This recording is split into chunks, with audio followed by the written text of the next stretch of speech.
Sometimes people get in too deep, where the only way out is to not exist anymore, especially when you know too much. Hello and welcome back, or welcome to my channel. If you don't know what's going on here, I'm a horror artist and I like to draw what I talk about in the videos. Now, nothing in this video is meant to be insensitive to the victims or the victim's family, but if you are a sensitive person, I probably recommend not watching my content, as it can get a little offensive or it can get a little bit gruesome. To me, my stuff isn't offensive. I don't think anything that I do is offensive, but you know, we live in a snowflake time, and, you know, there's a lot of people out there that, you know, get a little bit, you know, crazy when they see certain things. So anyway, with that being said, let's get on with the video. Today's cold case is from 1975 and happened in Perth, Western Australia. This is the case of the Shirley Finn murder, and it's one of Western Australia's longest running unsolved murder. Shirley Finn was a 33-year-old woman from Fremantle, WA, and at the time of her death was a brothel manager, nightclub operator and socialite that allegedly had a close relationship with the WA police detectives, as they allegedly controlled and regulated the prostitution ring and gambling activities in Perth. Shirley was born Shirley Shoering on the 2nd of November 1941 and was the eldest of 3 children, Shirley being a teen before her other 2 siblings were born. Her father was a bomber pilot, so she was raised by her mother, as her father was never home due to the demand at the time around the Second World War. She was a smart young woman, excelling at her schoolwork, but by the time she was 14 years old, she was sexually active and was caught with a 20-year-old man, so she ended up being sent to a cruel welfare home notoriously for treating young people horribly, arranged by the Catholic Church, where she did time for 8 months. It was long hours she had to work in the laundry at the home of Good Shepherd, and allegedly suffered frequent beatings by the nuns. Shirley ended up leaving school at 15 years old and started working at a dress shop where she would meet her future husband, 22-year-old Des Finn, who was an Air Force mechanic. They got married in 1958 and moved to Melbourne, Victoria, both staying in the same line of work. Des's family was in England, so they had no family support, as Shirley's parents did not agree with her marrying Des. At the age of 18 years old in 1959, she had her first son, then followed by her second son in 1960 at the age of 19. After this, they both, Shirley, Des and their 2 sons, moved back to Perth and had their 3rd child, a girl, in 1961. Des ended up suffering a serious injury which led him to fall into a depression, which he took out on Shirley. He was then admitted to Heathcote Mental Hospital for rehab. Shirley, at the age of 21, was alone and couldn't support her 3 children, so she decided to enter the sex industry to support her and her 3 kids. This included body painting, topless dancing, stripping, and escorting. She joined a witchcraft coven which delved into black magic and sex, but in 1969 she was running her own business with her husband, which mixed body painting and escorting, but she got raided by the police and charged with operation of prostitution. She was shunned out of her community and her kids were not allowed to go to their Catholic school anymore. Shirley was running in the in crowd at the peak of her sex activities and was one of only few women picked to run brothels set up by the underworld figure Abe Saffron and contained by the WA police, in specific, Vice Squad Chief Bernard Johnson. Now, I do mention about Abe Saffron in the Luna Park tragedy video. If you want to watch that, I will have a link up in the top right corner. Prostitution was illegal, so Bernard chose Shirley to run the Perth brothel under his protection. Shirley got a taste of the good life with big fortunes. For her protection, Shirley was paying in secret large amounts of money to the police, and things were going wonderfully. Her life was going so successfully that her husband Des was starting to get envious, and their relationship fell apart. She travelled alone to Singapore and Hong Kong, to name a few destinations, for business meetings. Because it was getting around that she was money laundering, Des was furious and ended their marriage.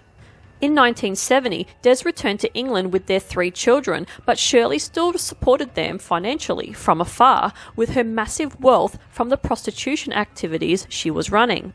In 1971, her success grew and she opened her own brothel and purchased a nightclub. She converted the nightclub into a strip club called Stripperama and finally got herself a mansion of a home in South Perth. In 1972, Des decided to move back to Australia with the kids and live with Shirley.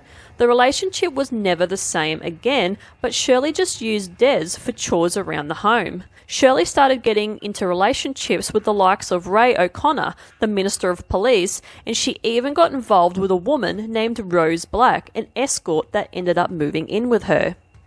During her time, she established a lot of influential connections in the city and was one of only 3 madams in the city, and her brothel served quite a few high-profile clients. In 1974, Shirley hosted Australia's biggest party of the year where Elton John was a guest of honour. This party had invited politicians, underworld figures and senior police all mingling together. This party shot Shirley more to notoriety in Perth. Also in 1974, the tax office got suspicious and then investigated her. She was found with large sums of cash money that had not been declared for tax. She then gets audited and all bank accounts get investigated, and they found a transaction from Hong Kong Syndicate Trust, which she said was a friend's sum of money that she was holding on to temporarily, but the authorities didn't buy it. On the 22nd or the 23rd of June 1975, either side of midnight, Shirley was found shot dead 4 times at close range in the head in an execution-style murder. She was found by Police Constable Jeff McMurray doing a routine check, slumped over her steering wheel in her Dodge Phoenix at the Royal Perth Golf Course on the morning of the 23rd. She was wearing a ball gown and adorned with expensive jewellery, which none had been taken and all pieces accounted for, so it was definitely not a robbery. There was, and still is, speculation that Shirley was murdered by the WA police as she was going to trial for a large sum of tax she owed, and she was going to blow the whole tax corruption open with the police and other significant important people. A lot of people and politicians came under suspicion after she was murdered, as she was murdered only 2 days before names were going to be dropped. The tax authorities put a lot of pressure on her, and her lawyer told her to give up the names of everyone involved or they will take everything, her businesses, her dream home, everything. The tax authorities pinned her to have been money laundering since 1970, and they gave her a $150,000 tax bill. She had to make a choice: tell the authorities who the people were, or pay the bill and risk jail. The trip to Hong Kong was apparently to launder money for top clients, such as mafia, corrupt police, and politicians. She couldn't pay the tax bill because $150,000 was a lot of money back then, so she came to the conclusion that she had to give up the names. Her clients found out and were not happy. Before she died, in September 1974, her nightclub was set on fire and the cause was never known. In January 1975, her brothel suffered an explosion, but no one was hurt. These attacks seemed to be an intimidation tactic to stay close-lipped on the client list, but Shirley was getting desperate.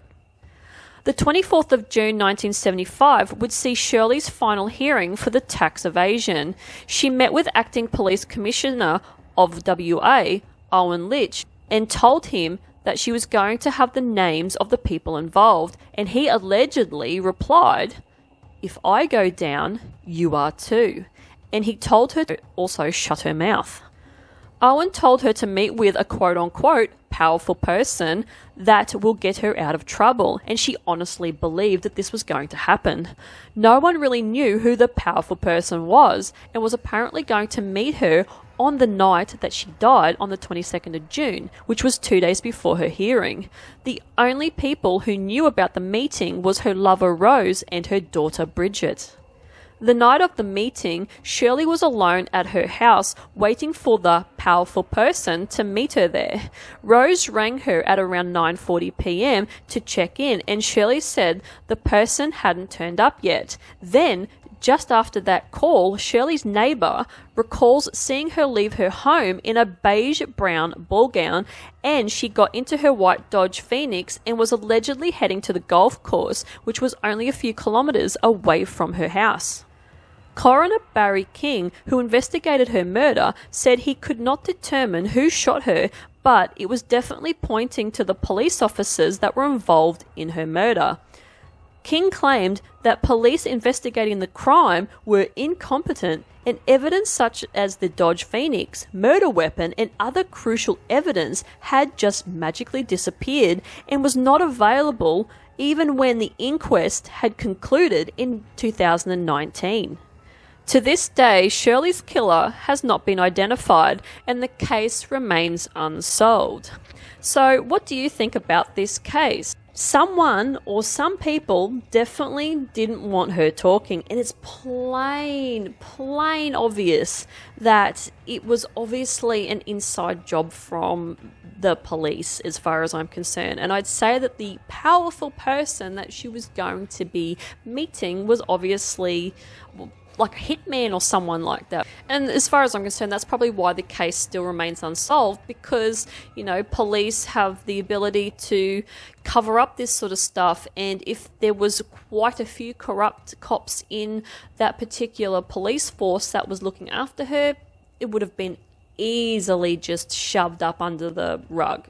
Easily. So yeah, it's I think it's pretty obvious who was caught up in it, and yeah, that's my opinion anyway. But let me know what you think. Also, is there any other details that you know about this case? If there is that I haven't mentioned today, you know, list them down below, put a comment down below and let me know all about it, and let me know your thoughts as well.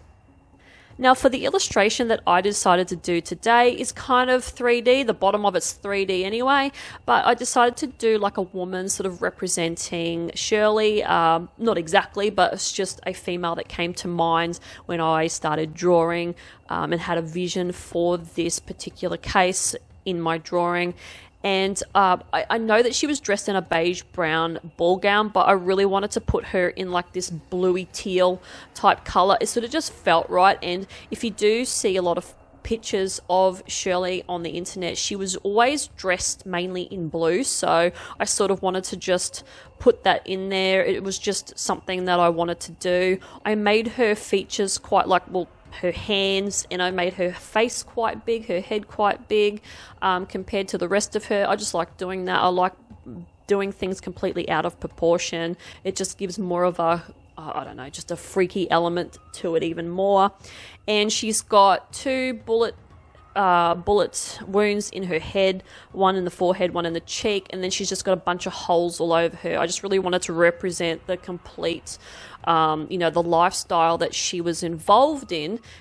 It was just bad, and that's what I'm representing with the trypophobia type holes in her, and also with the 3D part at the bottom with these creepy type green vines that are in the background of her, and in the front, like in the foreground, which I wanted to portray more of the lifestyle she lived, with the blood coated on these, of just the complete bloodshed that would have went along with this lifestyle, and what happened to her. And yeah, it's just an overall bad scenario to be involved in, and yeah, there's always a consequence that happens with that kind of lifestyle. So that's what I really wanted to portray in this illustration.